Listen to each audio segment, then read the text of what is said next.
It's your favorite Compas, and we're back in our normal podcast form. After Gilbert and I were on the move for last week's episode, we have plenty of NFL content on this your favorite show on Compas in the NFL beat. We give our takeaways from week one of the preseason.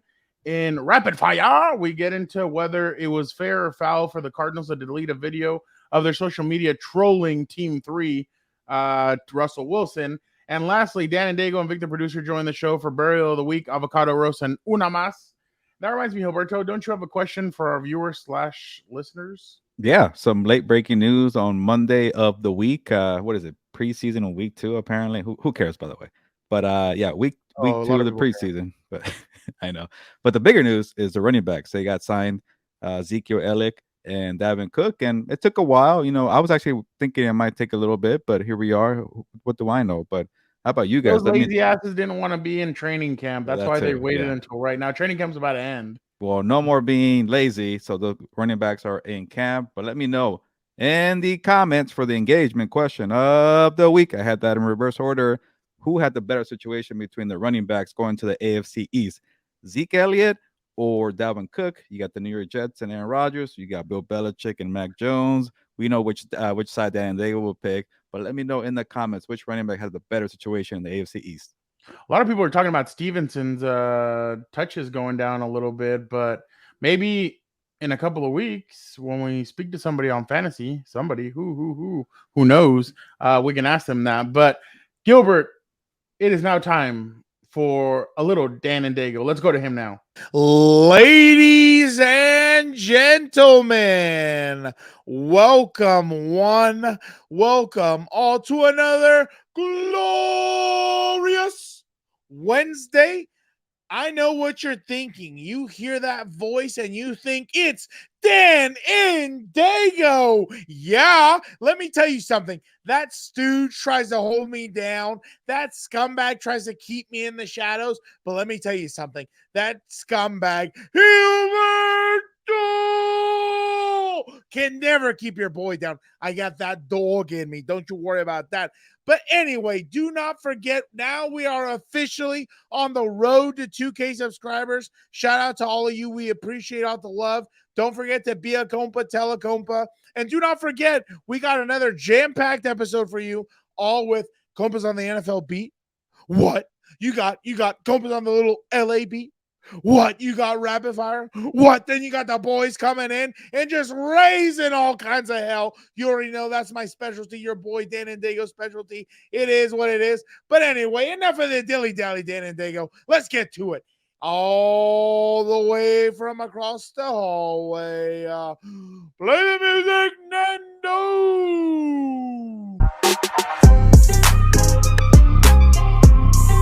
Welcome to Compas on the Beat. I'm Fernando Ramirez. I cover the Chargers for the Sporting Tribune. With me, as always, my co-host, my tag team partner, Gilbert Manzano. He covers the NFL for Sports Illustrated. What's up, bro? What's up, Fernando? I feel like you're kind of lacking the energy, but I'm gonna let it slide because I was in the sun. you're in the sun and then you've been moving, so I feel like maybe you're a little gassed out. But from you though, I don't feel like you tend I'm to not lose gassy energy. though. I'm not gassy, so that's a good thing. I'm gassed Well, out. well, Yeah. well, that's a good thing. But maybe you need some Gatorade, some electrolytes, or coconut water. I try to make you drink coconut water and the Super Bowl, right, in Arizona. But you No, weren't into it, man. I'm a what's it called? That Kobe drink. I like that. Oh, Body body armor. armor. There you go. Yeah.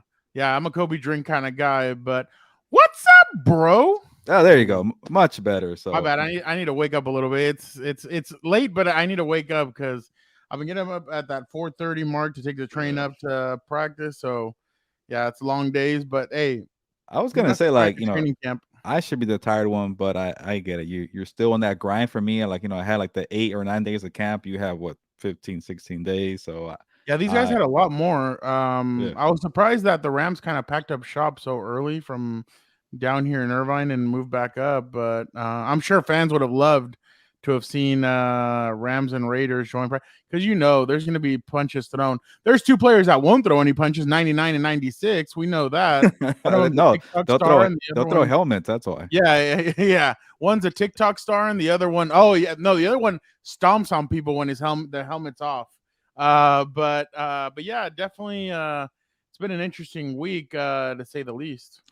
Yeah, an interesting 2 weeks for me. I think last week I was telling you guys about my camp tour, and I just wanted to say real quick, Fernando, because I've been to the Denver airport many times, and I don't know if you heard the stories about how haunted the airport is, and I'm not into that Supposedly there's stuff. people underground, Yeah. like mole people and all this crap. I don't know. I don't like to like if I don't know nothing's gonna happen to me, so I don't like to kind of like dig for that. But my freaking Uber driver in Denver, shout out to the guy. By the way, the best Uber driver I've ever had. He just gave me too much information. Like this guy told me, okay, I'm gonna drop you off here. You got TSA pre-check. Oh, he checks his phone. 5 minutes, perfect. Oh, this one right here on the north side, you walk in with a breeze. So he knew all the tricks there. But then he had to give me the whole rundown about how the haunted horse, like, hey, over here and a mile up from you, it's like a tour guide. A mile up here to your left, you're gonna see Lucifer, the blue horse that's demonic with the red eyes. I'm like, I don't want to hear that right now before I go to the airport. And I got to see Lucifer, and so far I haven't seen him in my dreams, but hopefully it stays that way. I just saw on Twitter, there was a plane from Spirit Airlines. It was passing through Atlanta, and the plane, I guess, went wham, and like it kind of hit some turbulence, and it kind of like it was kind of going down, and the people started freaking out. I don't know why I'm mentioning that along with what you were saying, but airports, but airplanes, also another reason why you don't fly Spirit. Well, yeah, exactly. By the way, somebody came out with a list of top air or worst airlines. Number one was Southwest, and I'm kind of like, I've never had really that much to complain about Southwest. I'm like, how is Spirit not on this list? Wait, it was number one for what again? Worst airline in the U.S. And I'm like, honestly, knock on wood, I really have never had any complaints to say about. You know what Southwest. it is. I'm not trying to like be all braggy here, but if you just get the early bird where you get on the plane first, no problems. I think after that, just kind of spend the $20 and you're good. But I also find it hard to believe that people don't get the system that Southwest has. I get it's a little more complicated, but people always freak out about which A group I'm in, B group, or 1 through 30 or 30 to 60, and a lot of people like really like lose their minds about it. No, you know what's annoying? It's the same. This is the problem that I have with Southwest sometimes is the same problem I have with Charger fans that are going to practice. They try and turn in. Oh, I'm trying to park here. This is only media and special guests. Well, what if I just parked right there? No, turn around, U-turn. That's why the turn left, it's always packed because people are trying to get in there and sneak. But that's the same kind of people that try and sneak on to the plane when they're like, oh, I didn't see that I was B39. I thought I was an A. No, you're not. Go and wait till B39 is called, buddy. Like, it's so annoying. And then they always stand like when the A group is going, make just to kind of get a they're already standing there. I'm like, dude, go sit down and then come back when it's B. Yeah, exactly. I was like, oh my god, and like some when I went to Vegas that day that I went to go with you to go to UFC 290. Some guy was getting bitched at by his wife. She's like, cheap ass, you couldn't have spent $40 more and put us hat in the front. Oh my god, I can't believe you, this and that and that. And I was like, oh dude, you guys are going to Vegas, you better go find another wife while you're out there. Like, that just sounds dreadful.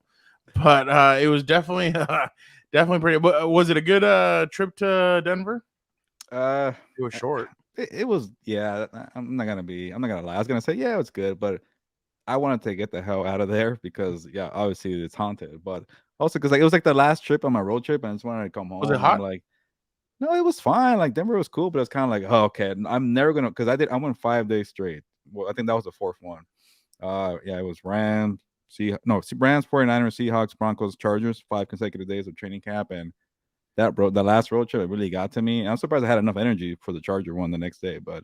I was honestly surprised you showed up that day. I wasn't expecting you to show up. Yeah, I needed a couple of interviews there, which, by the way, check out some stories that are coming up at sportsillustrated.com.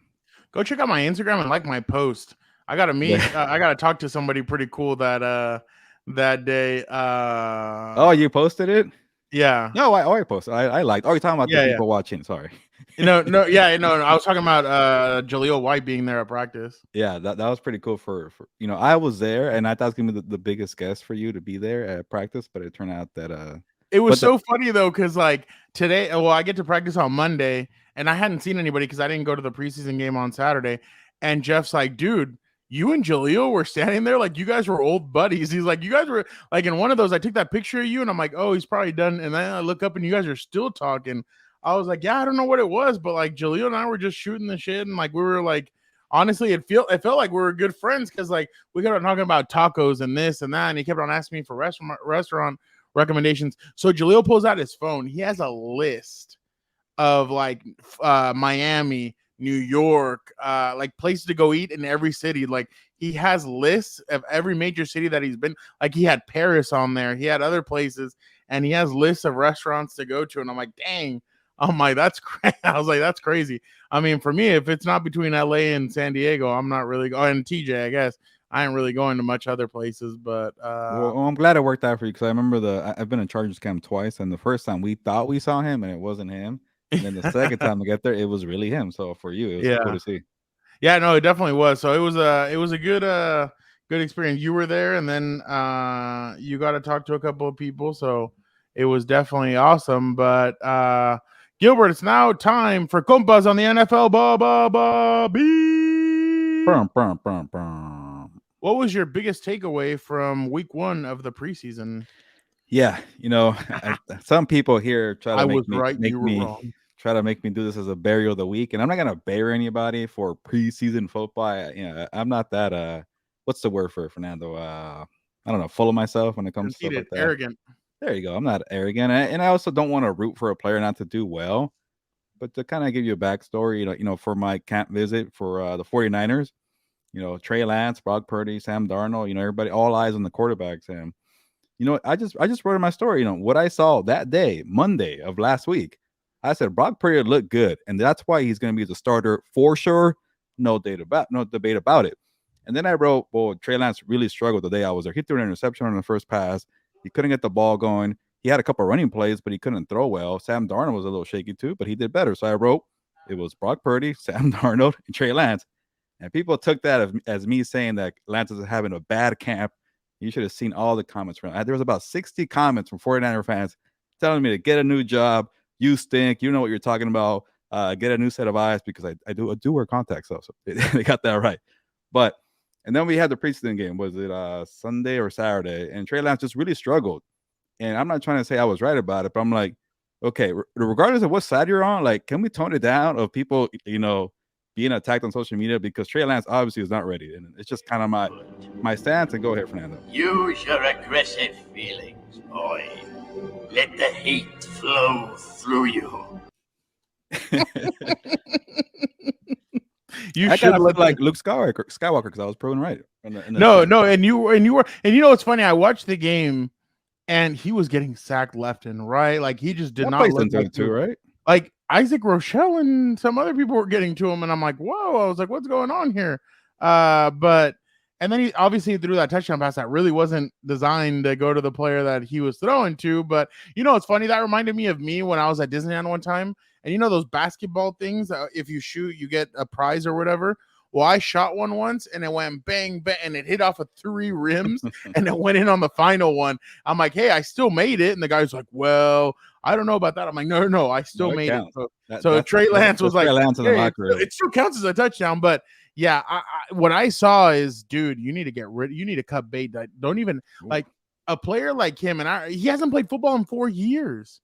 Like he hasn't played football probably since since that 1 year that he had in North Dakota State. But he's a dangerous player to keep around, especially if he, like, I don't know what his attitude is. I don't know what the attitude is towards everything going on, but I don't know if that's somebody that you want to keep in on the team and everything. But I mean, I was watching that game, and I just started laughing because I'm like, Gilbert was right. Like Gilbert was right about Trey Lance and the way he struggled. And I'm sure a lot of fans had to eat crow. That stadium was packed, by the way, in red. Yeah. There was a lot of 49er fans, but a really expensive preseason game, apparently.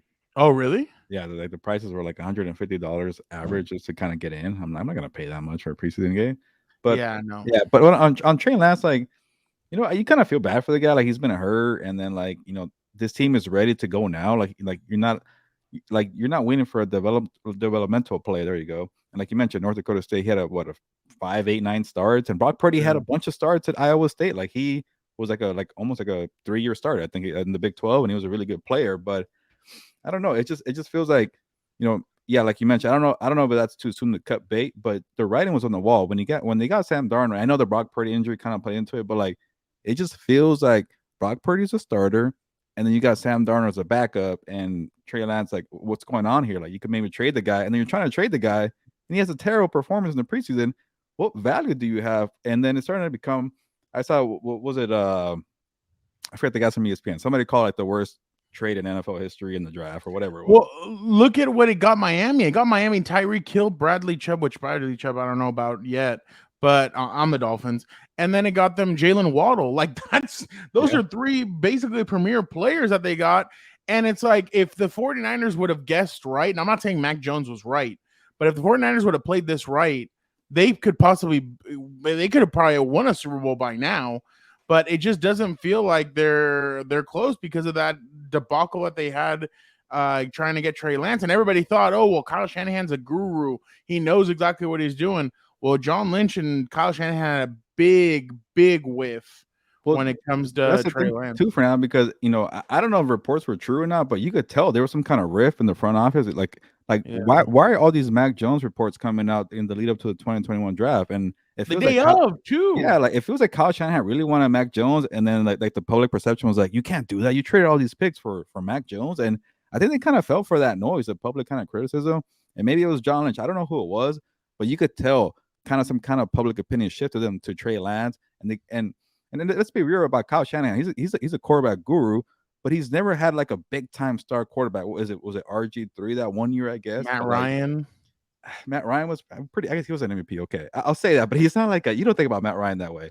But, no. But I'm saying like I was trying to remember quarterbacks that he's had. It feels like the Kyle Shanahan system is kind of like you don't need to be like an elite superstar. You just got to be good enough, and that's all they need right now. And Brock Purdy is good enough, and Trey Lance just kind of seems like he's not ready to even be good enough. And I'm not trying to knock the kid, but it's going to take a year or two, and you can't do it when you're never playing. So maybe for him, they do him a favor and just trade him somewhere else. He needs new voices in his ear. Maybe. I don't know. But you know what? You're right. But to win the Super Bowl, you do need some like that special because remember, Jimmy G had who was the receiver? I think there was a receiver that they had on their team. I can't remember his name right now. He's a veteran in the league, but he came up wide open at the end of that game, and Jimmy G overthrew him. If he would have put it in the breadbasket, he would have walked into the end zone and they would have won the Super Bowl. But I mean, that's kind of where you need that elite quarterback, or not elite, but like up in that upper echelon, like in tier 3, tier 2, tier 1. If you would have had a quarterback like that, maybe. But I mean, heck, even if you would have traded for Kirk Cousins and not traded that big old pick, maybe you'd be good enough and you might win. And you've heard rumors about him because he was on that staff that they drafted RG3, but then they drafted Kirk Cousins in the 4th. Remember all the commotion that I don't know if you remember that because it was such a long time ago. I remember all the commotion that caused. Like, why would you go get Kirk Cousins if you have RG3? And the Washington, whatever they were known as back then, they were right. I mean, they were right ultimately. I mean, RG3 was good for 1 year and then it kind of went away. But this is an RG3 debate. It's kind of Kyle Shanahan and it's like if you don't whiff on that pick, and it kind of seems like that was a John Lynch move. Feels like it. But then at the same time, it kind of makes me think like maybe he was so arrogant that he's like, oh, I can make Trey Lance into a winner. Like I can do this, I can do that. But at the same time, I don't know because I'm not a big Mac Jones. I'm not a big Trey Lance guy. Like coming out of the draft, I'm like, why would you want either one of these guys? Like Justin Fields was there for the taking without having to trade. Oh, well, actually, the speed. If you what add noise him was that, to, by the way? well, I mean, I just. But if you had Christian It's McCaffrey, better though than those two guys. I'll say that. No, I know, but if you have Justin Fields, Deebo Samuel, and McCaffrey, shit, you might have the fastest lineup. Triple options, like all kinds of different stuff would be on there. But I completely understand where you're coming from with this, though. Yeah, but I feel like you need a guy who's a polished pocket passer to give the ball to all these great playmakers, and that's what Brock Purdy does. So I know we'll see if Justin Fields does better in terms of accuracy, but so far, by the way, good preseason number 1 with DJ Moore. Yeah. Oh, by the way, Justin kind of threw that a little hard, and I thought DJ was about to drop it, but hey, Justin, just just tap it in. Just give it to your playmaker, man. Exactly. But yeah, two really good plays. Chicago's offensive line, if they're better this year, they're gonna be a better We team. mentioned them last week, right? Was it or 2 weeks ago? Yeah. I said if their offensive line is better than that, they're gonna go as their offensive line. It feels like they kind of put some pieces in there. But man, if I remember when Eberflus was hired, everybody's like, oh, what the heck? Or like, what a bonehead hire. Man, he might. I mean, I'm not saying he's gonna be good or he's gonna be bad, but if he can get that defense working and the offense obviously protecting him, that should definitely boost them up. But I'm just going with the preseason hype beast. I mean, you know how it is. Like Elijah Dotson ran the ball for the Chargers this weekend. Good. He did a great job. And then I started seeing on Twitter, oh my God, he's probably going to make the 53-man roster. I'm like, Michael Bandy. But he could do this. He could do that, Michael Bandy. He's going to do this, and he's the next running back, Michael Bandy. And then obviously it didn't help that the Chargers waived Larry Roundtree on Monday morning. That hyped that beast up even more. And I'm kind of like, I would wait a little bit. Like I've seen some of the hype up from over the weekend. The one thing that I was interested in, though, Baltimore Ravens extending their preseason win total to 25 games in a row or something. That's insane to me. That to me is like, wow. Like, how do you care so much about that? Like, but yeah, like that was weird. I thought there were some good moments by the Broncos. I thought there were some weird moments by them against the Cardinals. Obviously, we'll get into that a little bit more, but I was surprised that Sean Payton went so long with them.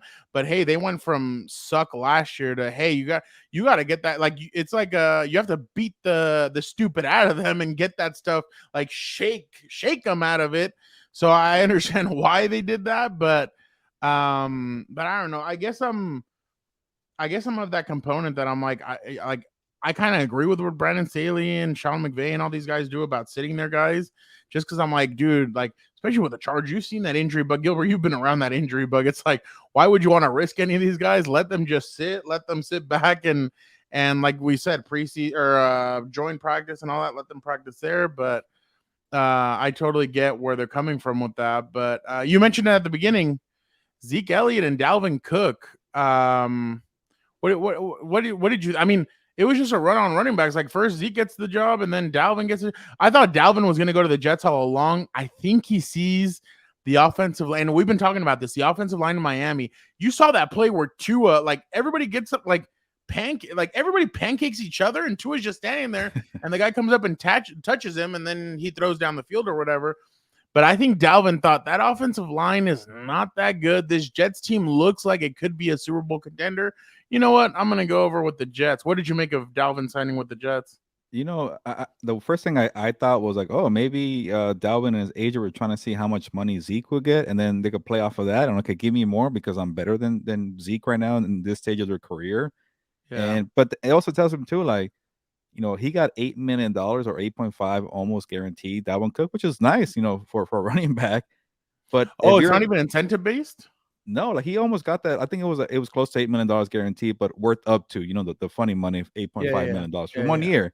I'm like, that's pretty cool, pretty good for a running back. But then I'm like, if you're Saquon and you're Josh Jacobs or you're not Tony Pollard, I think he's okay with what he's taking. But if you're trying to get like $14 million or more than that, that is a huge gap. Are you saying you're that much better than Dalvin Cook?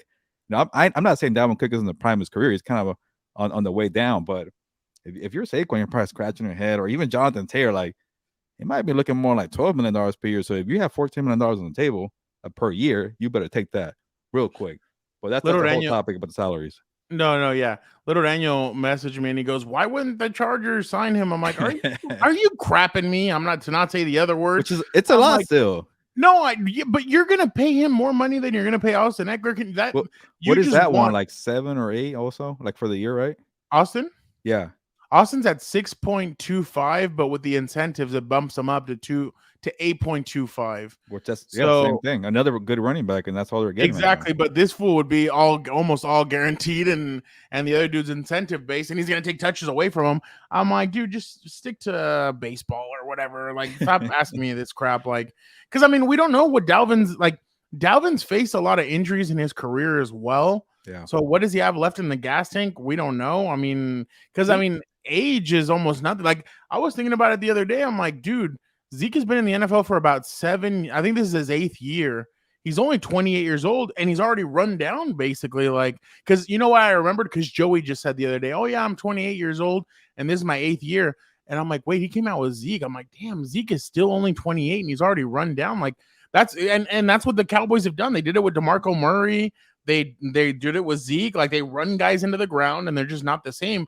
So when it comes to the Zeke thing, I think they're just getting a power back for the end zone, to be completely honest. I don't think, and for first, like on 4th and 1, 3rd and inches, stuff like that. I think that's why they got Zeke. I just don't see it for anything else. But it is going to be weird to see Zeke go like this in a Patriots uniform, like to do You the see a Bill eating thing. Belichick like, oh, stop doing that, Zeke, every time on the camera. But let me ask you, what do you think? Do you think that takes away carries from Stevenson? Like, it must mean that they kind of feel like they need some kind of a thumper for those for those kinds of plays, like the 3rd and 1, 4th and 1. It is interesting because Stevenson's also kind of that big back. He's a bruiser, you know, but he's obviously younger and he does a little more for you in terms of being a versatile running back. But I like the move because it's different roles. Like, like maybe for your goal line, maybe if for fantasy football, you're gonna hate it because he's gonna be the vulture taking the goal line carries. Don't draft any Patriots running backs. Yeah, I know, and that's why even before that, I'm like, stay away because Bill Belichick, you never know. I always stay the guy, away from him. and then like a month later, some other dude. But the main thing with Zeke is like he's always been a great pass protector. So if you're Mac Jones and you want extra blocking, it's gonna cost you $5-6 million. Okay, go get Zeke, and I actually like that. The Dalvin Cook one, I feel like it's more like, okay, we need you, but Breece Hall, once he's actually ready to go, we're gonna switch there, and I like that too. But for $8 million to be a placeholder is a lot to me. But is Breece Hall like Adrian Peterson, where he can come back so quickly from that torn ACL? Does that tell you they got Dalvin Cook because they feel like he's not ready? That's another thing that's the way I took it, and I took it as we want a 1-2 combo, but then at the same time, I think they want to run the football a lot too to kind of limit Aaron Rodgers from having to take big blows or big hits and stuff. So.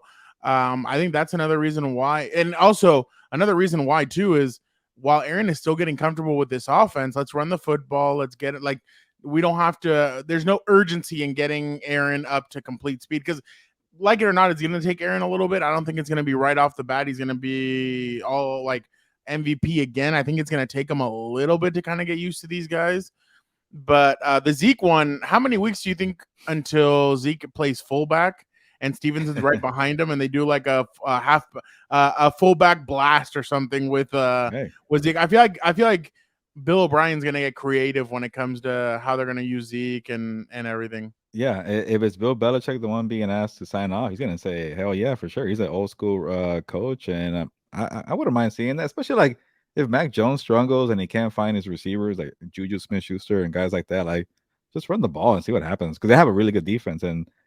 I'm starting to. I don't know if you're with me, Fernando, but I'm starting to buy more about the Patriots stock. Like I kind of feel like they might be a wild card team. I like that roster, especially the defense. Yeah, I don't like the offense, but now they got Zeke. No, okay, I don't know. That doesn't do a lot. I like the defense. I really like Christian Gonzalez, dude. That dude could like, especially because we all know Bill Belichick knows how to. How do you desarrollar? He knows how to like. Develop. There you go. He knows how to develop cornerbacks. And you see like JC Jackson got paid. Other guys have gotten paid. Like we've seen Stephon Gilmore took that next step with Bill Belichick. Darrelle Revis was great. He became almost in God mode when he got up to, I mean, he was great. He's always been up there. But I'm saying like when he joined Bill Belichick that year, he was really, and I remember I got to see it in person. I got to see it when they played the Chargers and he literally took 2014. I can't remember who he took, but he was guarding Gates actually most of the game. He kind of took Antonio Gates away, and that's a corner doing that. So it was just it's impressive to watch Darrelle Revis play in the way. I remember in that playoff game against the Chargers and Jets, where the Chargers were like 12-4, 13-3, and everybody thought, he's going to steamroll him. He literally had Vincent Jackson in his back pocket the whole game. So definitely the missed field goal game, right? No, the missed field goal game was in 2004. This one was Vincent Jackson had gotten a DUI the night before. He called Phillip Rivers to go get him. It was like a whole Jets and Chargers had another playoff game after that? Yeah, in 2009, they started off Wow. the year 3-3, and then they went on a fat win streak of 10 games in a row. Like they were coming back, they were blowing teams out, they were doing, and everybody thought, oh crap, maybe this is the year. And obviously North Turner bottled it away, and his play calling in the playoffs was just terrible. But speaking of the Chargers, Gilbert, it's time to get on Compas on the LA beep. Boom. Gilbert, one guy that kind of stood out when I was watching the game was Puka Nakua. Not cool. Yeah. Yeah, okay, cool. I just think of Zorro Ahua when the brothers are doing that. But I mean, he was going up against Jazier Taylor, who I'm not including myself in that, but a lot of people think, oh, he could be solid for the Chargers. He did some good stuff, I guess, last year. But he did a pretty good job with him. He kind of bodied him up in a sense, and then kind of jumped out and caught that pass from I think it was Stenson Bennett for the touchdown. Just what have you seen from him in practices, and then obviously from Saturday? I keep saying this, but the second that DJ Daniel Jeremiah got so excited for a day 3 pick, and he jumped out of his seat pretty much for Puka. I've been keeping my eyes on him. We're listening about it, and then all the beat reporters have been bragging about Puka. And then we went out there I forget what day, but it was a Rams training camp. And the guy's a big dude. Like, he could be a verse. He kind of like has, I'm not gonna go there, but he has that body like Cooper Kupp, or like you could be outside, inside. He's kind of versatile, and it helps that he's getting tips from Cooper Kupp. But also he's been playing with the first team. I know it's a bad Rams team. You can make the first team on this roster, but you kind of start, okay, you check off the offseason program, you check off training camp, you make plays. What about the preseason? And then he made a couple of plays out there with Stetson Bennett, and with Stetson Bennett, he was kind of rocky at first, but after a while, he kind of found his groove. And the good thing about wide receivers, when a quarterback needs to find his groove, you go to the guy who makes you feel better, and that was Puka. I feel like Puka was the one kind of making plays for everybody. So it's preseason. I remember a year ago, Lance McCutcheon was all the rave, and we all, you got to find a spot for Lance McCutcheon. He did nothing last year. Yeah, exactly. So I'm not going to get too carried away, but it feels a little different, and it's a good sign for Puka being a fit. He's a 5th round pick from BYU, but he's doing all the right things right now. I was going to ask you something. Oh, last year was a year when he only carried like 2 tight ends, and he had like 8 receivers, right? Yeah, that's right. It was like 7 or 8 receivers, and he let go of a tight end cut down day. So yeah, 2. It might have been. I think it got to 1 at one point. I forget, but. Yeah, and they kind of have that same issue this year, but again, not all of them are going to be good players. But Marcus Robinson is making some plays out there. You got Ben Skoranek, Tutu, Van. Obviously, Cooper's going to make the team, but I was kind of surprised, but I wasn't surprised. I thought he might let Matthew Stafford get a couple of reps just because Matthew hasn't been out there, and he's been at practice, but I'm saying like his season got cut short last year. It wasn't really a good year. I was a little surprised, but then, I mean, McVay's been like that kind of the whole time. You have a couple of scrimmages coming in, like the Raiders and the Broncos, and he'll figure it out then. But yeah, and he's a veteran too, but we'll see. But so far, he's been looking okay, Stafford. Chargers-wise, I mean, they're pretty optimistic about J.C. Jackson. Gilbert, he's only missed like 2 practices. Remember last year he missed kind of through 2 or 3 weeks. He's actually been practicing as of late. They're excited about him. They're hopeful that he's going to be able to play this season. He's made some plays, but it's kind of like and I know people give Brandon Staley a lot of flack and everything, but some of the stuff that he says is right. Like, he's like, for running backs and safeties and sometimes corners, it's kind of hard to see what you have from them. Why? Because as soon as something happens, they kind of have to stop. He's like, sometimes we ask corners, don't go like, not hard, but like, be careful with the receiver, like stuff like that. So I feel like once they get game action week 1 against the Dolphins, I'm going to be interested to see if JC's on the field and kind of what he does, because he's covered Gerald Everett at times in practice. He's covered Keenan. He's covered Mike. So it'll be interesting to see kind of what he does. As far as this team, I guess, Quentin Johnston had a couple of he had 1 or 2 plays where you're kind of questioning a little bit, but then you remember who the quarterback is, and you're like, well, maybe it would have been different if it was somebody else. It's funny. He actually caught that touchdown pass with his shoelaces untied. Oh, so wow. I thought that was pretty interesting. But I mean, hey, I can only go off of what I've seen in person in practice, and the kids made plays when Justin Herbert's his quarterback. I don't know. Sometimes I feel like some of these guys feel the pressure when Justin's the quarterback, and they're like, I got to make plays. I got to do this. But I'm not saying that. Obviously, I'm not saying that he doesn't feel the pressure with Easton, but he's caught some really impressive passes in practice. That's why I'm interested to see kind of what this offense is going to look like. Because like I've said, a lot of this stuff is vanilla. A lot of the stuff that they do is vanilla. So I'm interested to see what they're going to look like in a couple of weeks. But that was pretty cool. And then obviously CJ Okoye, he had a sack on Saturday, and everybody jumped on top of him, and everybody's like, why are they celebrating this sack so much? The kid's never played organized football ever, Gilbert. It's wild. He's never played. He was in Africa. He got a chance to come on with the Chargers, and I even asked defensive coordinator Derek Ansley, I'm like, hey, what did you think about CJ Sack? And he's like, this guy's come a long way. It was incredible to see that. I don't know if you guys saw the reaction from the sideline. I think that really answers it for you. And for me, there is a really good culture on the D-line, obviously, but he just said how much he's worked. And he said it was so much fun to watch that kid get a sack and how everybody kind of jumped on him. So it's incredible, Gilbert. His first game and he gets a sack and everything. I'm not saying he'll make the 93-man roster, but I mean, maybe if he continues making plays, they might add him on as a practice squad guy. And you know, the NFL loves those kind of stories where this kid was born in Germany and he came to the US and now he's playing so well and all that stuff. So I'm a sucker for that story. I'm like, man, who's this guy? Like, he's never played organized football. Like, that was pretty cool. And I think we're talking to him on Tuesday. Okay, and then you start thinking, it's like, man, this, I guess, is this world pipeline that they're doing. The NFL is actually, it's been for a couple of years, but I'm like, has it done anything? It's like, actually, there's been a couple of guys, and that's a pretty cool story to hear. And I can't wait for you guys to talk to them, so I can hear a little bit more about it. But you know, in terms of Quentin Johnston, for me, you know, I had my eyes on him because he's the first round pick, and then also you heard all about all the reports or whatever the scouting reports from the draft experts that he has a couple issues with his hands, like a couple drop balls here and there. And when I went to the two Chargers practices, I didn't notice that at all. He was making plays out there. This guy's a stud. I'm like, okay, cool.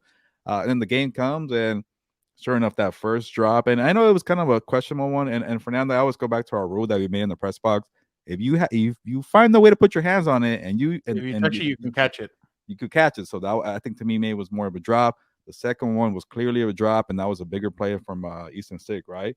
But to me, that thing, I know I'm not like what's the kind of the word for the people who judge people based on their emotions and how they are.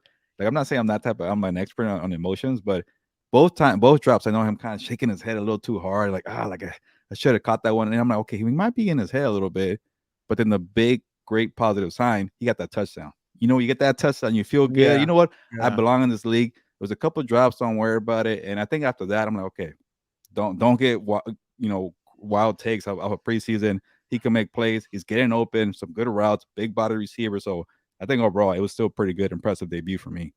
You know, the one thing that I think you were at that practice where I told you, watch his get off. Like, he just blasts right through the guy, and sometimes they can't even lay a hand on him. That's why I'm interested to see kind of what the Saints kind of do against him, because, you know, the Honey Badger, Marshawn Lattimore, some of these guys are probably go up against him.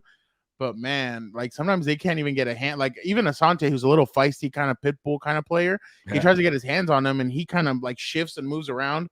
And that's what Eric Williams, our compa, he wrote about the other day for Fox Sports, is that Quentin tries to use basketball moves when he's out on the field. I don't know if you noticed, but on that first one, I know he dropped it, but on that first one, he was kind of shielding the cornerback away from him, and he kind of tried to catch it out here. He tried to body it. Yeah. But if he would have put his hands out, like Mike used to do that. Mike Williams used to body catches, and then all of a sudden he started catching more out there. If he would have caught it out here with his hands, he would have made that grab. But the thing is, he tried to body it and it kind of fell off. So, but yeah, no, I think Quentin has a bright future. I really think that it's going to do him some good to be behind Keenan and Mike this season. There's no pressure on him because you still have Josh Palmer, you have Keenan, you have Mike, but they're going to obviously call him to make some plays. And obviously he's going to have to step up, especially because him and if it kind of feels like him and the kid from Seattle kind of feels like they're kind of on a level on their own right now. Yeah, Jackson Smith and Jigba. I know I've heard some stuff about Zay Flowers, but I'm still questioning how 8's going to get him the ball and how all that's going to go. But and I mean, obviously I should question a little bit too. Geno Smith had a good year last year, but can he repeat it? Well, I mean, you were in Seattle. Do you think he can repeat it? Yeah, I was talking to Pete Carroll, humble brag there, and I couldn't even get the question out. And I'm like, hey, so Geno Smith, oh man, Gilbert, you wouldn't believe this guy. Like he is now the full-time star, taking all the reps. And Gary, it's Gilbert. It doesn't matter what your name is. No, you got my name right. You didn't say Gilberto, but you know me, Gilbert. And he was like, okay, you got my question. And I think it makes a difference being the starter and not splitting with Drew Lock. Drew Lock's still over there, by the way. But you could tell like he is the leader of the franchise and good command. People respect him, and he was making plays with Jackson Smith and Jigba. And by the way, it's really fun to watch DK Metcalf in person. That was the one that the biggest takeaway. Yeah, he's a monster. That's why, like, I thought like him and Tyler Lockett, it's like Tom and Jerry. Like one's like Mighty Mouse and the other one's like humongous. Like just so funny to see. But by the way, I kind of felt like I don't know, like when I got to talk to DK too. Seahawks, great coverage, by the way. Shout out to them. And I started shaking DK's hand. I'm like, hey man, sorry to keep staring at your grills here, but I need to ask you. Like he has like a couple it's like a fang grill. Like, yeah, I've seen those. Okay, so it's not like a full like a tooth, with a diamond tooth, but it's like a fang. I'm like, where'd you get that? He's like, oh, I went to Odell's guy and he hooked me up. I'm like, oh, cool story there. So he sometimes uses a pacifier. It looks like he has a pacifier as his mouthpiece sometimes. Oh, really? He's done that before in the past. It's like a diamond thing or what? No, just a pacifier. Like what kids use to suck on? Yeah. Yeah, he sometimes uses what it looks like a pacifier. As a mouthpiece. So like like the outside looks like a pacifier. Obviously inside it's a mouthpiece, but definitely interesting to see that. But Gilbert, one guy that we know is the mouthpiece, the advocate for Compas on the Beat is Dan and Diego. So let's go to him now. You're coming back to me. Great to see you. How the hell are you doing? I hope you're doing great, having a great week. Do not forget, we also have other channels. We got a little Combat Compas. What? We got a little What's Up Bolts. What? We got a little House of Horns. What? And you're already on the main one, Compas on the Beat. What? And we also, the football season is just barely beginning, so make sure you head over to Compas FC. Then they have you covered for all things, the English Premier League, the La Liga, the Champions League, everything. Do not forget to head over there and find it out. Don't forget to be a compa, tell a compa. Shout out to all of you. We love all you guys. Thank you for that, Dan and Diego. Gilbert, it is time for Rapid Fire. Gilbert, Jets head coach Robert Saleh opened the first episode of Hard Knocks with a motivational speech centered around crows being the only birds that attack eagles. Was this a good motivational speech? Did you know that crows were the only birds that attack the eagles? And be careful, because remember, Aaron Rodgers does not want your head coach's his head coach's name in your mouth. Okay, that sounded weird. Or his offensive coordinator, my bad. Okay, I don't know, whatever. Two things I thought about it. One, I initially thought when I saw the tweet that you guys sent or the video, I'm like, oh, they have to be the Crows, right? Because there's already an NFL franchise called the Eagles. Why would you want to be the Eagles when there's already an Eagles team? And then the speech goes on, oh, they're the Eagles. And I'm like, but you're the Jets, so it's confusing. And I'm like, why not be the Crows, man? Like you're attacking like the top dogs. You haven't done anything since what? Joe Namath. Like stop trying to pretend like you're an Eagle. You're a Crow. Work your way up. And again, and also Robert Saleh, it kind of felt like a little. I'm not gonna say fake, but like weirdo, forced weirdo for Hard Knocks TV. But then it's kind of like I think that's who he is really as a person. So I'm not gonna knock him for that. But I'm like, you should have been the Crow. I don't know why. He should have just said, let's go get a goddamn snack and everything would have been fine. I don't know why he had to go that route. He has a high bar to kind of set, so a lot of pressure on Robert Saleh. Dude, Rex Ryan was glorious. Like, I still remember when he's like walking around, he's doing bed checks and he's like, Revis. Oh, he's not here. He's holding out. But definitely, I thought it was weird. I don't know what that had to do with anything, but I guess this is the new age. I would love to have had a camera looking at I want to know what the players thought about that speech. But I don't know. I just thought people kind of nod their heads like, "Oh, okay, I see what you're doing there, coach." But that's kind of like I'm on camera. Oh my God, coach, what the hell are you talking about? But Gilbert, It came out on Monday that Peyton Manning will be teaching a communications class at the University of Tennessee. By the way, Eli Manning, little brother, says, "Oh, that's going to be an easy A." So definitely that was pretty funny. Would you rather take a communications class from Peyton Manning or an acting class at the University of Texas from Matthew McConaughey? Well, I guess it's kind of by default. Like for my career, I will benefit more from communications. Let's just say that you're like BSing, you're in school, you just want to have fun. Which class? All right.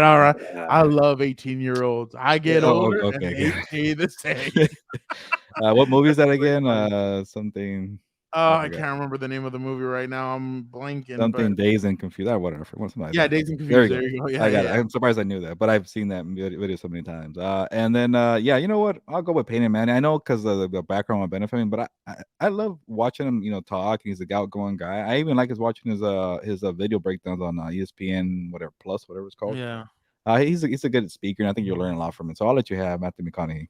But and I'll go with Matthew McConaughey because Matthew and I would tear up that town. We'd be roaming around. I'd be his favorite student. But let me ask you, okay, realistically, the quarterback came out. They follow quarterbacks and all that show.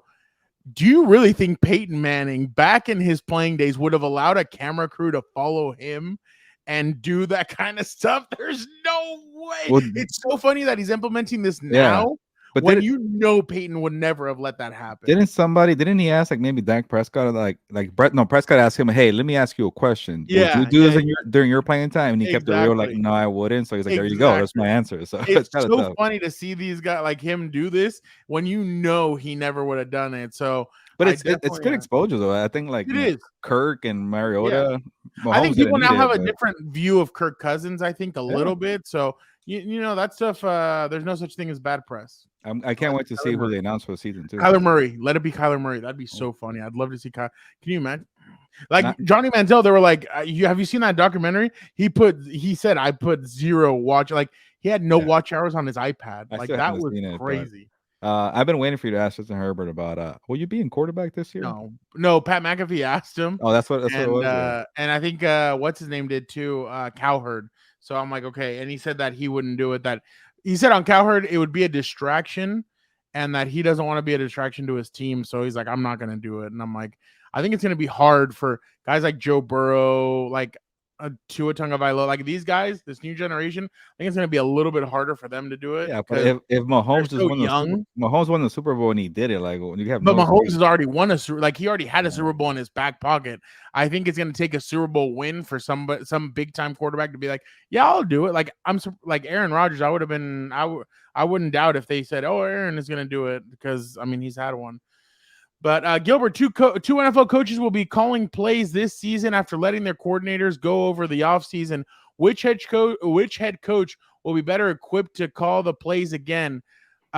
Big old Mike McCarthy with the Dallas Cowboys or Sean McDermott from the Buffalo Bills? By the way, Leslie Frazier was at Chargers practice last week.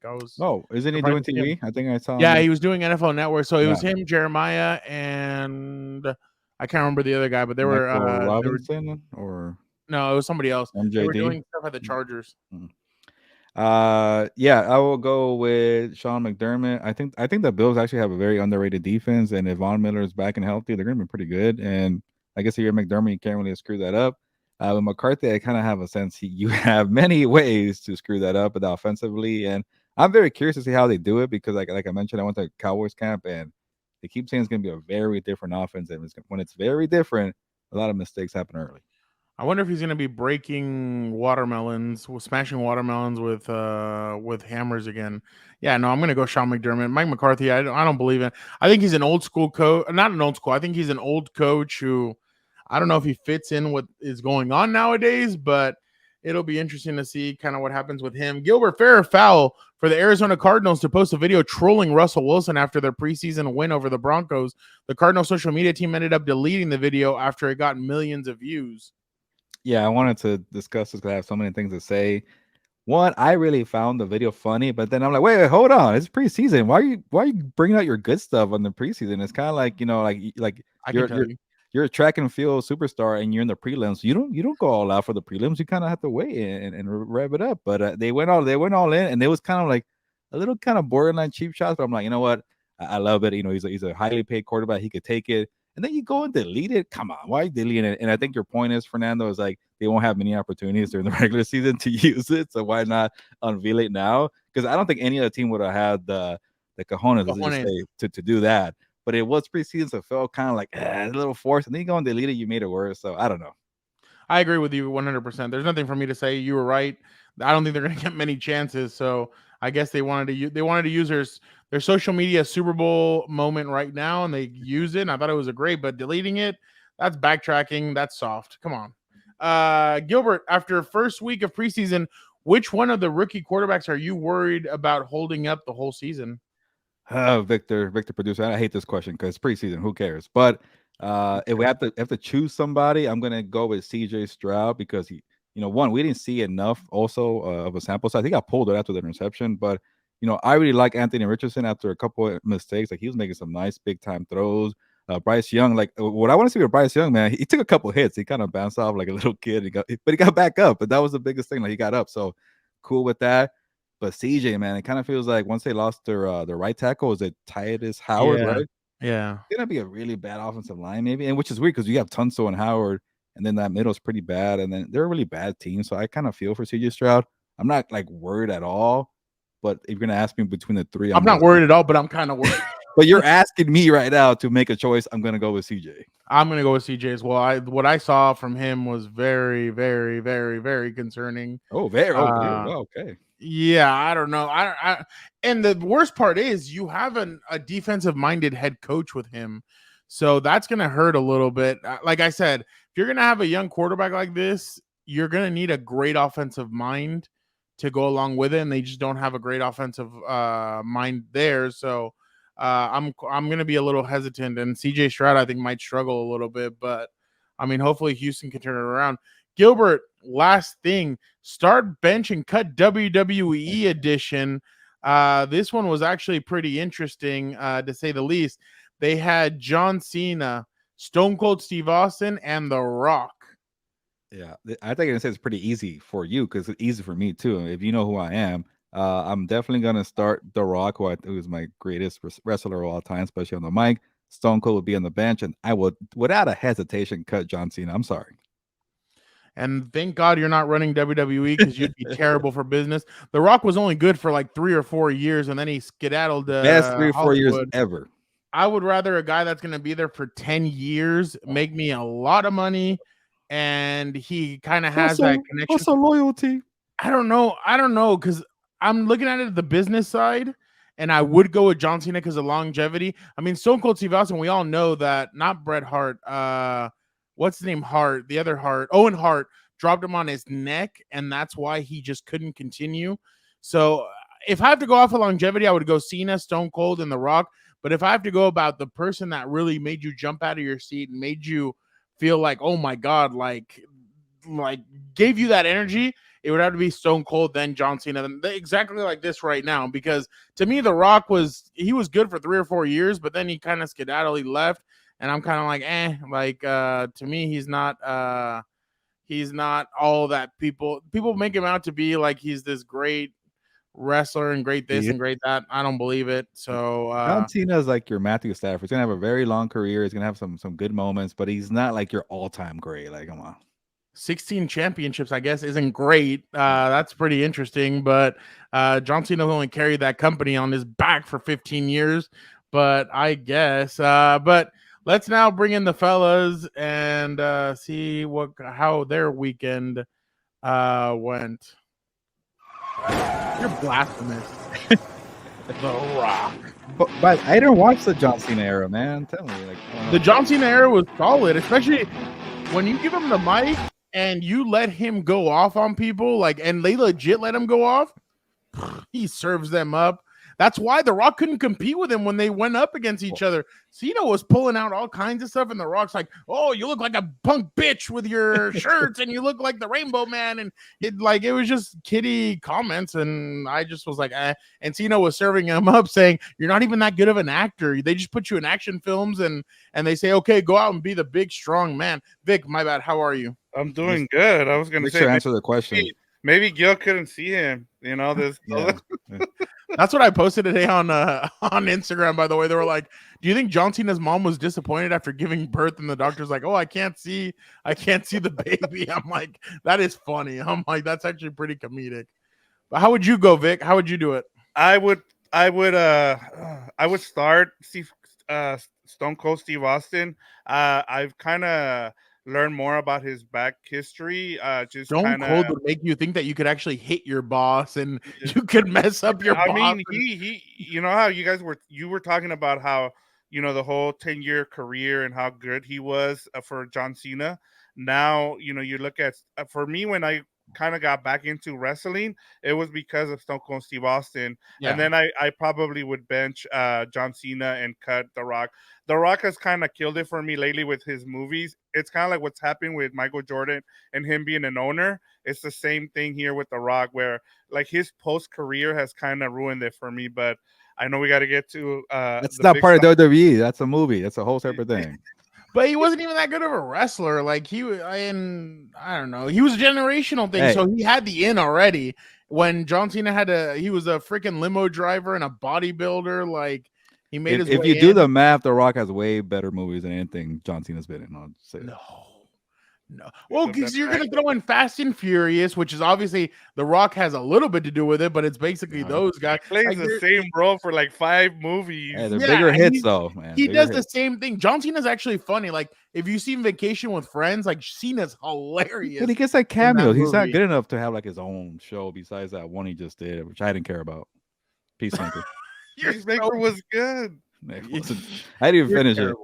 Okay, sorry. I need to tag somebody in right now. He'll be on my side. Hit me. That's it. Hit me, Frau. Hit me. What do you see? What do you say? What do you know? Well, let me tell you what I know. Besides the fact that you're looking at my pad over here. That's fake. I got it. No, if Frau had the same answer as Vic, that's correct. Like The Rock to me, in the once in a lifetime, Gilberto, I don't know if you watched that whole rivalry. John Cena served him up week after week for 2 years. I'm talking about Attitude Era, like 96 to 2002. Sir, I just got tagged. Doesn't get better. I have the talking stick. Thank you. Don't forget that I bring it via satellite. Absolutely zero. Where are you, by the way? Everybody, I'm in my home. This is my new home. It's not your house. I'm in the Hamptons, my guy. You won the lottery. Out of the curb. What are you, the high school head coach in Texas or something? Or that, Michael Orr's family or what? Hey, let me tell you something. Come here, boys. Come here. Here we go. Oh, damn it. I just forgot what they said in Friday Night Lights. What is it? Oh, yeah. Clear eyes, full hearts. Can't lose. No, but I think honestly, I don't know if Round picked to start Cena or Steve Austin, but I don't think Steve Austin gets enough credit. He was the one that pushed him through those Monday Night Wars. Obviously, I wouldn't push John Cena ahead of Steve Austin just because I don't think John Cena had that same level of competition. So, I mean, there was TNA and stuff like that, but it was never really like a full-blown, battle like it was for the Monday Night Wars. And, while John Cena, to his credit, did carry the country, shout out, America, the first Marine. But, I mean, he did carry the company for, a long time. Well, yeah, remember the first Marine movie or whatever? A terrible movie, by the way, but you guys forgot about it. Did you ever watch the video where they prank called people about John Cena? No. Oh, you've got to watch that video, dude. I'll send it to you later. It's the funniest thing ever. Oh, you got to flip over the Marine. Yeah, here we go. This is my favorite part. Yeah. Now I'll tell you something, Jack. I don't need words like respect. Yes. Royalty and worldwide. We get it. Fernando. Just like I don't need my notes for my promo on my wrist. Look at his face. By then he did Nice enough tattoo. for him, though. So here's the skinny.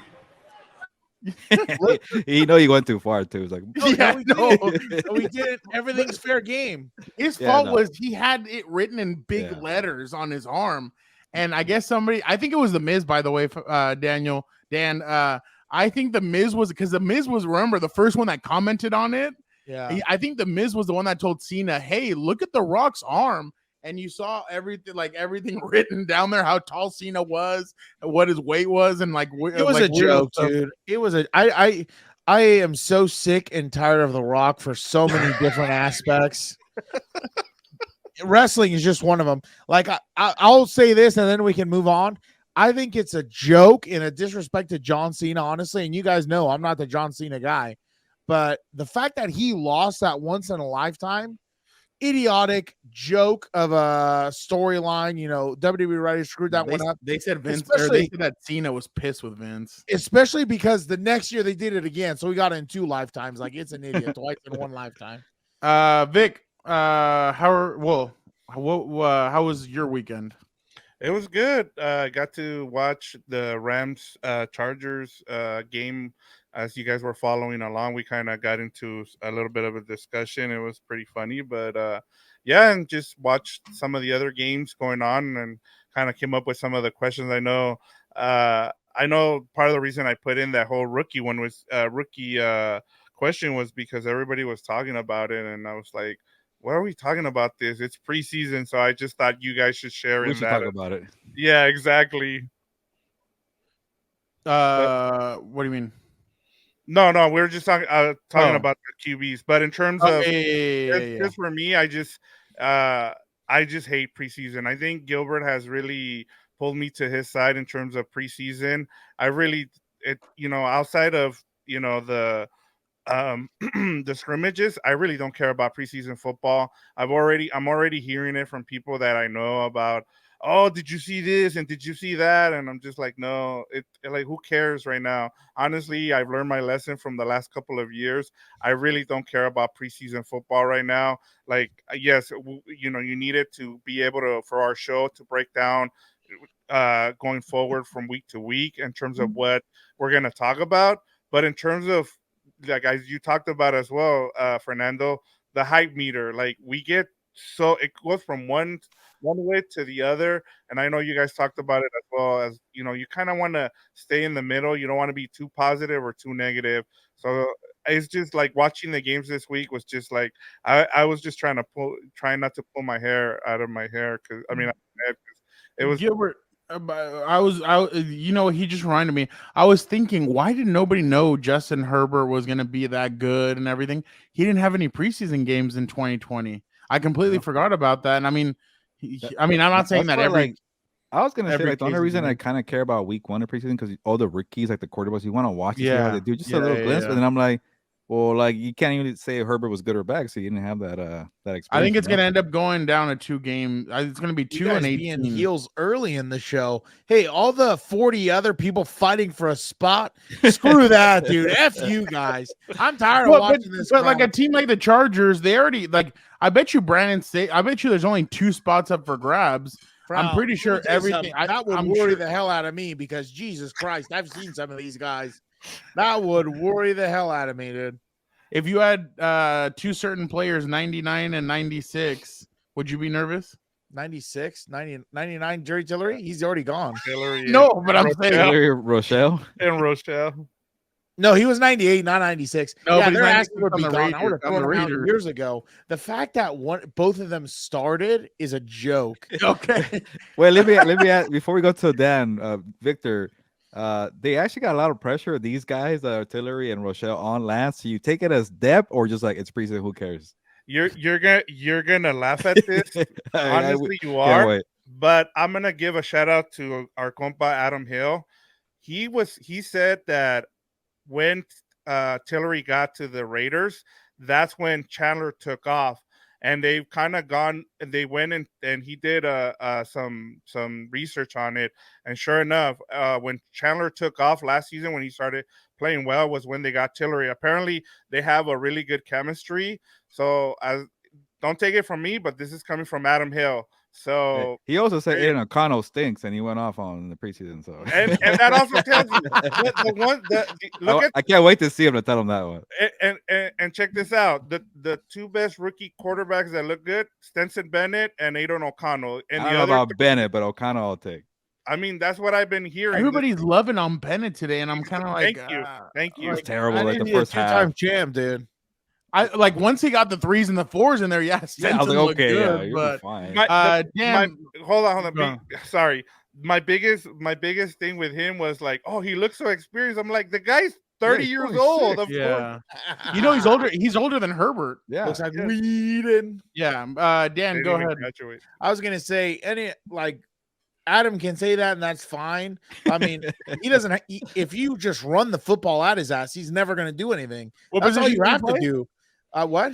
What position does he play when they He run plays the ball? middle linebacker. Apparently, when they run the football, he's all the way at linebacker. Nice. I don't setup there. understand it. Let me tell you something. If I saw Jerry Tiller on the field, I'm telling my quarterback right away, son, this is not going to be your game today. Let me tell you that. I am running at his ass so much. It's going to be ridiculous. But no, that doesn't mean depth. We've seen these guys, what happens when they go against ones and twos. You remember in training camp, he couldn't even handle the twos in one-on-one pass rush. It's a joke. I'm not going to waste any more oxygen on it. Okay, what's your takeaway? What was your takeaway? My takeaway. Yeah, my takeaway should be that those two are a joke. I can't believe they're still in the league, but it is what it is. My takeaway is this. I don't know. This is probably what's it called? Like far-fetched or whatever. But I could totally see Aaron Rodgers being a coach in the NFL at some point when he retires. The way he's walking the sideline with a headset on, trying to coach up Zach Wilson, looking at the iPads and all that stuff. Besides the fact that he's a weirdo doing all these weird retreats in the dark and the puking and the diarrhea and all that stuff, and, walking probably barefoot onto carpets and sitting there and meditating in pillows or whatever. I think he genuinely has a love for the game that would make him want to go into coaching one day. I mean, hell, who knows? Maybe, his his claim to fame will be coaching up Zach Wilson type, who's a high overall pick, who's disappointed, and turning them around and everything else. So, I mean, who knows? We'll see. You know what's funny, Gilbert? Speaking of that, JB today was talking about that on his show. He's like, you know what? He's like, I think Aaron Rodgers could be the best thing for Zach Wilson. Maybe Zach does need to. He's like, we put so much pressure on these first round draft picks. Maybe what Zach needs to do is sit behind Aaron and watch it be done, kind of the way That's Aaron exactly what needs to happen. That's exactly with what Brett needs to happen. Did Favre. you see that one throw he had the touchdown? He had a little foot to it. It was No, that's what I'm saying. Like Rodgers there. Maybe a little bit. Maybe Aaron can get Garrett Wilson going and some of their other weapons going, and then when he retires, Zach can be the guy that comes up and kind of takes over. Kind of the way that he did and everything. But that's one of the biggest. By the way, problems Jordan with the Love's league, getting a lot of love right now too. That's one of the biggest problem with the league, though. They don't understand that it's like, hey, I understand you spend a lot of draft capital, whatever you want on this guy, but it's like you have to protect the development of the player to begin with. If you throw him in right away with ones and twos and he's getting hell beat out of him, you've got to. But the problem is that coaches don't have that job security like they used to. Problem. That's the other thing. Like, teams aren't patient. That's why it's a double-edged sword. Like, that's the problem. Yeah. It's like you have to find the happy medium where you can kind of, not throw him to the wolves, but at the same time, like, kind of grow his progression. Not everyone's a Justin Herbert. Not everyone is a, Josh Allen, who had a bad first year and then turned it around and everything. Even else. Mahomes needed a year to see. Oh, don't get me started. Like. Don't get me started. He came into a Ferrari and they said, here you go. Here are the keys. Oh, by the way, Dan, somebody gave you a shout out today at training camp. They were like, I love the way Dan and Gilbert go at it. But hold on, though. They want to hear, they haven't heard this in a while. The dude above you, what's his name? Gilberto. No. Oh, you want me to yell it? That's what they've been wanting. Gilberto! Yeah. They said you haven't done it in a long time and that dude, they were I'm in season. Whoever said that, I'm in season, dude. I'm already yelling at these damn players over here. I need to save my voice. And you yell at little Daniel, too. Oh, don't get me started. That one really is going to put me in a grave pretty soon. Let's start off with you, Dan, since you kind of have the talking stick right now. Who are you going to bury? Oh, we saw the Johnny Manziel Untold or whatever. And let me tell you something. I am so sick of these people who, in my mind, were handed everything, pissed it away, and they want me to feel sympathetic. I don't have it. I'm sorry. You had God-given talent that if you would have worked harder towards, you could have been maybe one of the greatest quarterbacks of all time, because I don't think it wasn't any small feat what he accomplished at Texas A&M. Winning a Heisman as a freshman hadn't been done in forever. So I'm sorry. I don't have any sympathy for this. learn some self-control. I don't know what it is, but you've got to figure it out, be an adult and go. Like the fact that I'm supposed to feel sympathetic because he didn't want to go to Cleveland as a 22 overall pick. I have no sympathy. Let me tell you something. Let me be a 22 overall pick to go into Cleveland. I'll work my ass off. Don't you worry about that. I have no problem with that. The other thing I want to say is this. I honestly think the dad in the in the doc, he needs to look at himself in the mirror a little bit, because I thought it was so shameful what he said, trying to, in my mind, I would say pass the buck off to why Johnny was such a problem to the coaching staff at Texas A&M. Frown, correct me if I'm wrong. He said something like, we trust these coaches to turn our son into men or something like that. Yeah. If I am trusting a teacher, a daycare worker, a coach, whatever you want, to turn my son into a man, I failed as a parent, period. I have failed, because the responsibility starts and stops with the people who created you, the genetic characteristics that you have, your DNA. It stops with the parents. We get kids all the time, and I tell them all the time, just like I tell the students when I set up, I am not here to raise you. I am here to give you structure so you understand moving forward in your life what to expect when you get to these professional settings. I will give you tools. I will give you, the ability to think whatever you want. You might not understand it now. Half of the things I tell you will be for your future self, but I am not here to raise kids, period. I'm here to try and mold, obviously, hopefully, well-rounded individuals. Oh, look, he's sleeping because he's a scumbag. What is it, a sermon? By the way, they're spoiled little brats, and they don't do anything correctly. This is Dan. Oh, yeah. From me, you want sympathy? Look at the dictionary between shit and syphilis. That's right. That's right. I am not here to hold hands. You know what's one thing? I was talking about it today. I already have a reputation on campus as like the stickler or whatever you want. I was telling some of the staff members today, I was like, I tell the fellas straight up real quick. Let me tell you something. I have my own work to do. I have no problem watching you. If you make me stop doing my work and watch you, I have no problem with it. Let me tell you something. It's going to be very bad for you. You're not going to enjoy it. Let me tell you. Let's have a good time. Let me do my work, and we're gonna get through smoothly. Real quick, I feel like your points sound like they seem better when you're in that background. Like you're kind of like, I've seen it all, man. Like it's like you on your couch. I made it. I made it. You've been through some stuff. You know what you're talking about. Big, go That's ahead. Right. Look, rags to riches. Look at this. I'm gonna go play piano real quick. Hold on. Rags to what? All right, go ahead, Vic. I'm just gonna keep it short. It's almost fantasy football time. Everybody's doing their drafts and getting your leagues ready and stuff like that. Kind of early to do a draft. We're a couple of weeks away, but it's a big deal right now. It's August, and everybody's getting ready for their fantasy league draft. And of course, there's always that one person, and it's been happening lately with some of our leagues. Yeah, it's Gilberto. There's always that one person who complicates things. We've already agreed on things.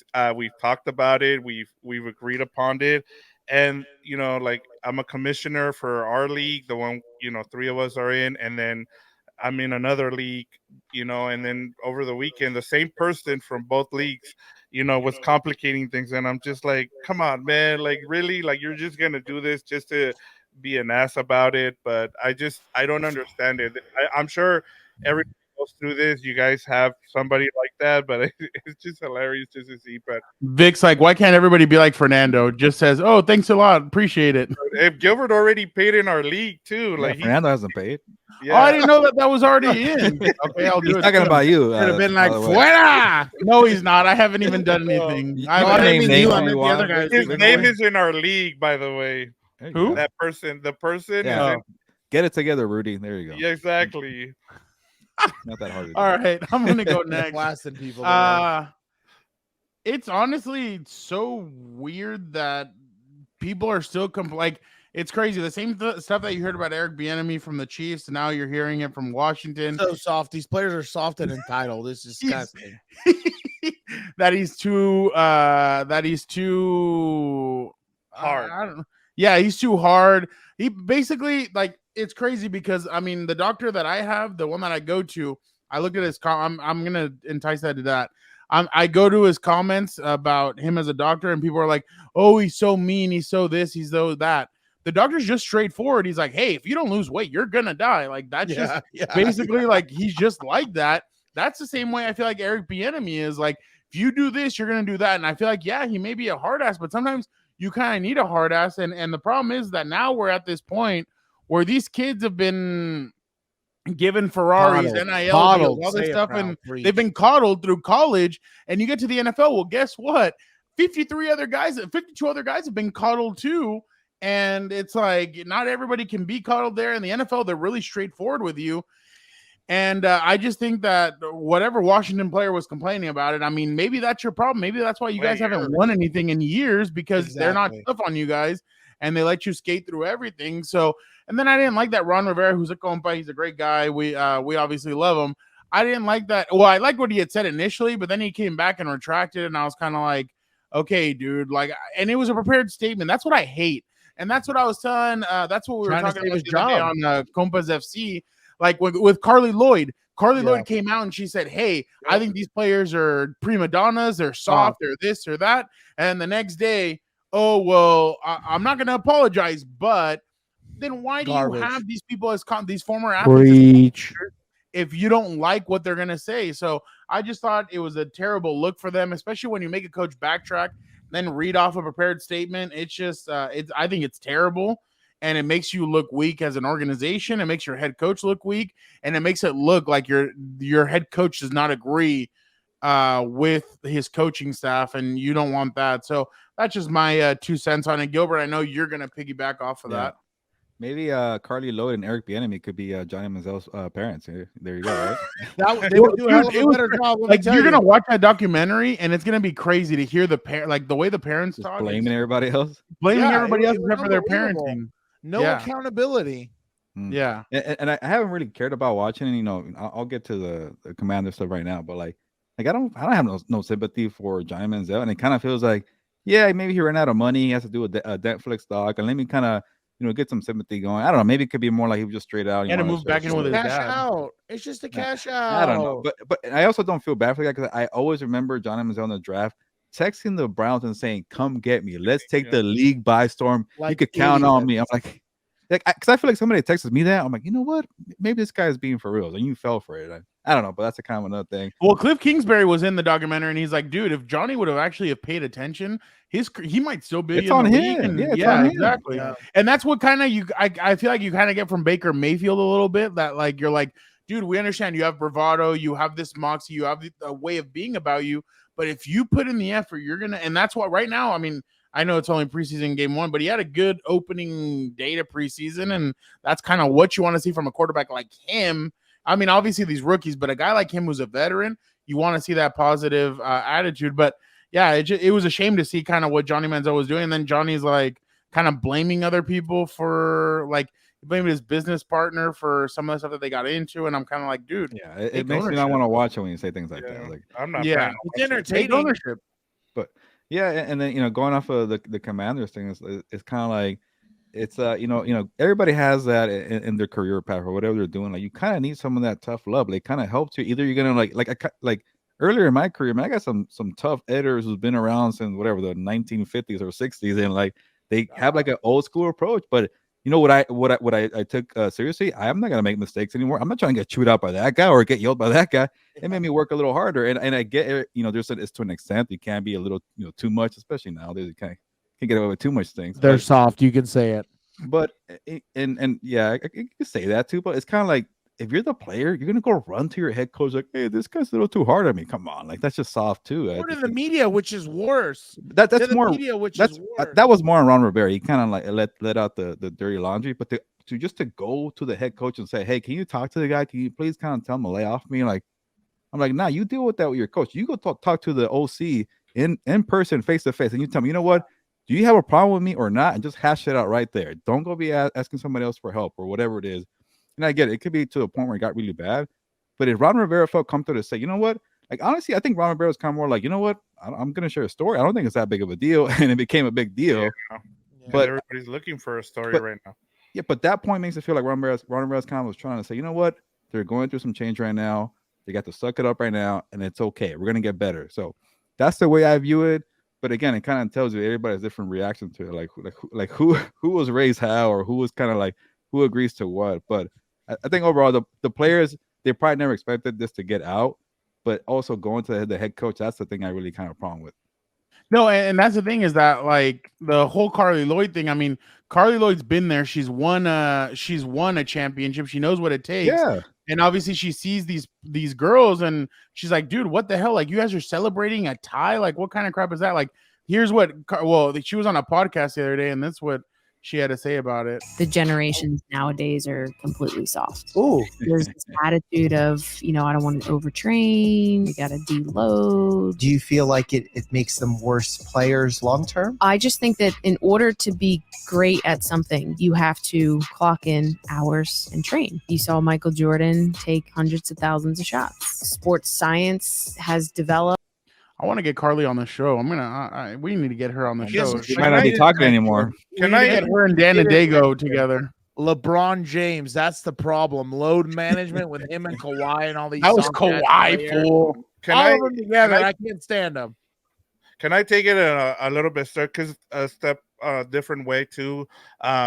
Just listening to her, because I had not listened to that. But one of the things I have a problem with youth sports is that they want athletes, these young people, to stick to one sport, and I don't agree with that. Like what she was talking about, like you should be able to play every other sport, like whether you play football, basketball. Like don't just focus on football, because that's not the only career that you have. Some of the best players we've seen, kind of like Nomar Garcia Parra, played soccer. Like you should be able to play track and NFL, and look at how fast he is. Exactly. So that's my big point. That's the only thing I disagree with her. In terms of the Commanders, one of the things that, like, and I was telling Gil the Commanders were going to be the team that I was going to have a bold prediction and say that they were going to win the NFC East. Like that was going to be my bold prediction. But after listening to some of those quotes, it kind of made me think about it, and I was like, look, I had so much hope, because I looked at that roster and on paper it looks great. And I'm like, I'm going to give Ron Rivera, I know they start off slow. Del Rio looks like he's figured out some things there. But now you bring in Eric Bieniemy, and we've all seen that the Commanders' biggest problems have been their offense. And, I know they have Howe there as their quarterback. You don't know how that's going to be. But you have a good offensive coordinator who's trying to prove something, because he never got credit for what happened in Kansas City. So of course he's going to be a hard ass to these players. And now you're having them come in and be like, well, we're not used to this. It always happens. It's changing the culture, and this is why they've been terrible on offense. And I'm glad he's being a hard ass with them, and hopefully this actually helps the Commanders, because they have a lot of talent. They should win that division. If you look at that roster, the defense, even on offense, offensive line, they're too deep everywhere. The only question mark you have with that team is their quarterback, and now you're hearing, and now you have attitude problems. So hopefully they fix that before. I can't pick a team with Sam Howell when there's Jalen Hurts in that division too. Maybe they need an attitude adjustment. Prediction. Well, nobody saw Jalen Hurts doing what he did last season. It's not going to be Sam Howell. Here we go. The curse is commenced. By the way, you said the Rams are by far the best team in the NBA. But they had at least Matthew Stafford. They don't have Sam Howell. Okay. Like, I don't see it. Yeah. I have a bold prediction. Go ahead. I'll say this and then we can move on. I bet you what's going to happen, since all this stuff is starting now. Dude, his hat looks so weird. Yeah, I know. It looks like it's like one of those hats from. No, you look like the dad from. You look like Danny DeVito and Matilda when they take off the little hat. Yeah. But what's probably going to happen, since all this stuff is coming out now, I bet you anything, this offense doesn't get going because they're shutting down, they're throwing pissy parties or whatever. They're going to throw Bieniemy under the bus 100%, maybe in the first year. Terrible. Well, I can't wait to do our predictions for division now. I gotta think of some good ones. That'll be interesting. The Ringer did a jerk. Well, now we're on Avocado Roast. The Ringer did a jerk bracket to find out who the biggest jerk is in pop culture. We want to know who your favorite jerk is, Gilberto. Yeah. I think my guy's more of a hero, and we all need this in society nowadays. But Larry David, the creator of Seinfeld, he has his own show, Curb Your Enthusiasm. I love that show because he just tells you how it is. Like when you see it all the time, like in today's world, like the somebody is gonna cut you in line because they know the person, a chat and cut. No, Larry Day is gonna be like, you know what? Get your ass to the back of the line. I don't care if you know that person. Those small things like that. He's a jerk, but we all need a jerk like that. There you go, Latte Larry's. And that's what makes the show so good because he says things that nobody else wants. They think it, but they don't want to say it. So to me, I guess that kind of counts as a jerk. But I thank you for your service, Larry David. Shout out. How so that you're going with him as the Curb Your Enthusiasm, or Yes. He wasn't really in Seinfeld, but he was in the bracket on that ringer bracket.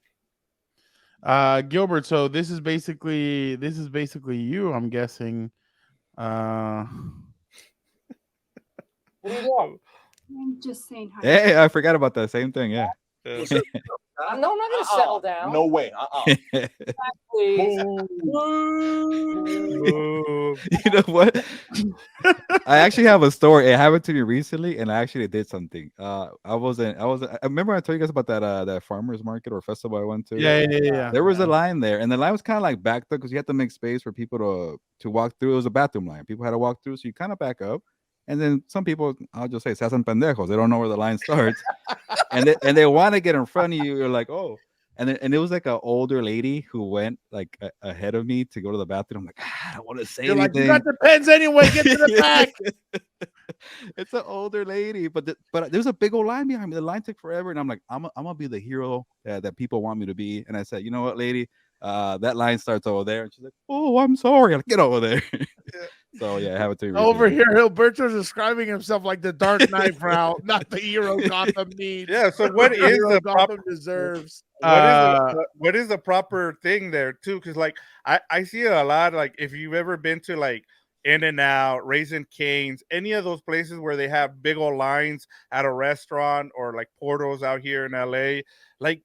You always see this, like you're in line and you're about to get there and people just show up, and I'm like, where the heck were all these people? Like, are you? Oh no, I say something. Yeah. No, I say something. You're like, get the hell out of here. Yeah, like if it's just like me and the line short and you're older, go ahead. But there was like 10 especially right now, I would bite their head off. So I'm intermittent fasting. Move your asses to the back. But all right, Vic, go ahead. Oh, you have a good one. Yeah, mine is White Goodman from Dodgeball. We were just watching it last night, actually, and I just there's so many lines. I don't even know where to start with him. Like, no one makes me bleed my own blood. Like, there's so many good lines from And the thing is too is that he's so good at playing a jerk. He was also in Heavyweights.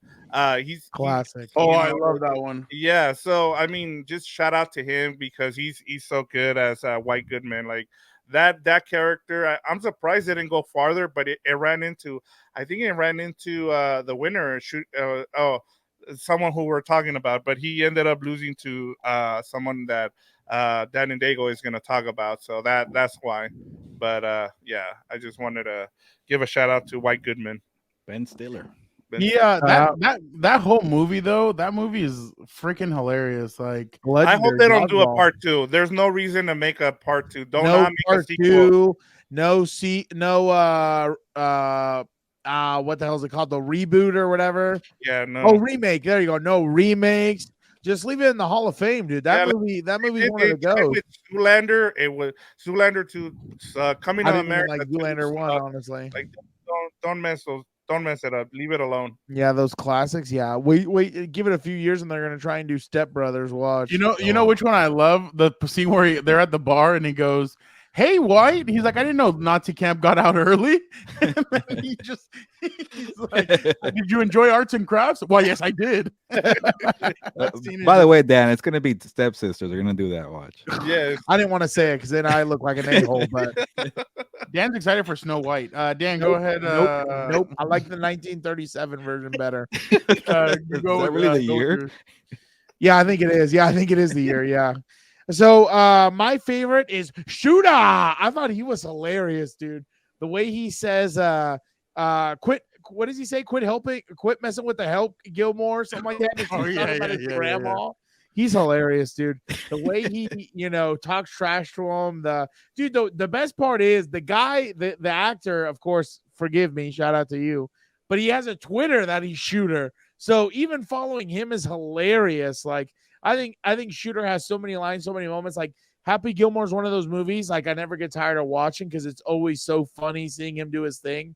And Ben Stiller's in Happy Gilmore too. Yeah, remember he's the elderly caretaker. home guy. Yeah. One underrated villain I would say is Biff Tannen. I think he was hilarious. That was the final. I think it was Biff Tannen against Shooter. Hold on, let me. Oh wow, that's pretty good then. Look at that. Shooter was in what? He said it was between Shooter and Biff. I guess. No, it was between Cartman. Biff was in the final four. So the final four were Shooter McGavin, Larry David, Biff Tannen, and Cartman from South Park. Cartman is a villain. Like as a jerk. He's a jerk. Oh, I get, dude. He's hilarious. Yeah. Cartman is hilarious. I love when my TikToks come up with South Park and it's just him doing his thing, and it's the funniest thing ever. By the way, speaking of South Park, not because I went to Denver, all the videos I get are about Casa Bonita. Oh, I I heard, that they bought the restaurant. Talking about wanting to go there. Oh, there we go. Stop fraternizing with the help, Gilmore. Oh, that's what it was. Hit your ball if you can find it. Hi, Grandma. I like when he's talking crap to the big dude. Like, watch out of here. It's like, yeah. I'm gonna go with Steve Stifler from American Pie. I know it's different, but I thought Steve was hilarious. Like, he is funny. Stuff that he used to pull. Like, even in the new, like, I when American Reunion came out, I was a little nervous, but they still hit like the same stuff. Like, I love when they go up to the parents' house and they're like, he's like, "Hi, I was wondering if to use your phone. My friend's car broke down." He's like, "None of you guys have cell phones?" And he's like, "Oh," he's like, "When I was running this, there were no cell phones." So I think Stifler's hilarious. I think the stupid stuff that he does is just funny. I think every scene that he's in is always hilarious. So I had to go. And then obviously in the American Union, he's like, "You guys are right. I'm a jerk." Yeah, he's like, "I'm a dick." He's like, "Yeah, but you're our dick." So obviously I had to go with him. I think Stifler is one of the funniest characters I've ever seen. They're talking about making a fifth one, but no. I don't know. The only reason why I wouldn't is because Steve Stifler wants to make it based on not based, but he wants to do it as the old kind of comedy. And I guess the guy that's Jim is like, "Well, we should do it centered more on today's comedy." And he's like, "Yeah, right. Like today's comedy sucks." Yeah. So I was going to say, totally agree with that. Him and Jim are doing DoorDash commercials. Yeah. That's how the whole thing came up. If they're willing to do it, so that's why I was like, what are they that'd be going to do perfect. in their 50s? They're going to get drunk off of 2 beers, get tired from walking across the street. Hey, that one, I love the scene where he's like, "I'm not going to cheat on my wife. I'm a father, for God's sakes." And he's like, "There you go. Use that line. Like, it's a good line." He's like, "It's not a line. It's the truth." So I thought it was I thought a great movie. I saw his interview with Rich Eisen where he's talking about I think he said he made $5,000 off of that first movie, and that he bought a Trans Am, and then he went back to work because the movie hadn't been out yet. So that's all he made. It made like $300 million worldwide or something like that, and they got paid almost nothing for the first one. So, but it is now time for Una Mas, and this goes directed. Real quick, I just want to say the nastiest scene I ever seen in the movies is the chocolates when he's eating the. Oh, an American Wedding. Chocolates, yeah. Oh, dude, that scene is crazy. Gilbert, this Una Mas goes directed to you. Okay. There are 4 teams left in the Women's World Cup. Can you name... still going on? Can you name me one team that is still in there? And okay, there you go. So, and I say that because I'm a true American, and once they were bounced, I couldn't watch anymore. I know. You watched all 4 games, and you were just so disappointed. Yeah, I'm gonna say definitely not Mexico. I'll say that. Okay, you know what? The team that beat the USA women, Sweden, that one. Okay. Yeah, there you go. That's what I was gonna guess. Brazil. Ooh, let's see if you can name all 4. Brazil. No, Brazil got bounced at the same time as the U.S. Think colonizers. They're taking on each other. Spain. and Portugal. No. No. Okay, so I got 2. So you got 2. China. No. Come on. You know what? That's surprising. No, but China has been a really strong team in the past. Okay. They've just kind of fallen off. The last 2 They're actually one was One is the colonizer, and the other one you were close by in China. Oh, Japan? North Korea. They win it every South year. I've Korea? heard. South Korea. all right. I'm just gonna give it to you Yes, because you're good day, mate. Australia. That was terrible. Who c- Australia and England are the No, they're England. colonized. All right. And now a question for everybody. Name one player from all four of these teams. Yeah, What- good that's not luck. I'm the one that controls Una Mas, not you. Yeah, so- yeah. Name one player from the four teams. Megan. Yeah. There's always a Megan in every team. Yeah. No, I can't. But we appreciate you guys so much for Harley. checking out yet another episode of Compas on the Beat. Obviously, a lot of fun coming up. Be on the lookout for potential guests. Yes, we haven't done that in a while, but Gilbert and I are cooking something up to get some guests on pretty soon. And also be on the lookout for everything else that we're doing on our other channels. We got What's Up Bolts, we got House of Horns, we got Combat Compas. What? And don't forget to check out everything else on Compas on the Beat. We appreciate you guys so much. Let's get out of here, Gilbert, because it is another long week, the last week of training camp for the Chargers. So we'll be seeing each other on Thursday. So vámonos. Yeah, we don't need guests when you have Dan and Diego and Victor. How about that for a compliment to end the show? Did you just LA Knight? Yeah. Yeah. Ya nos vamos. Pues vámonos. Yeah.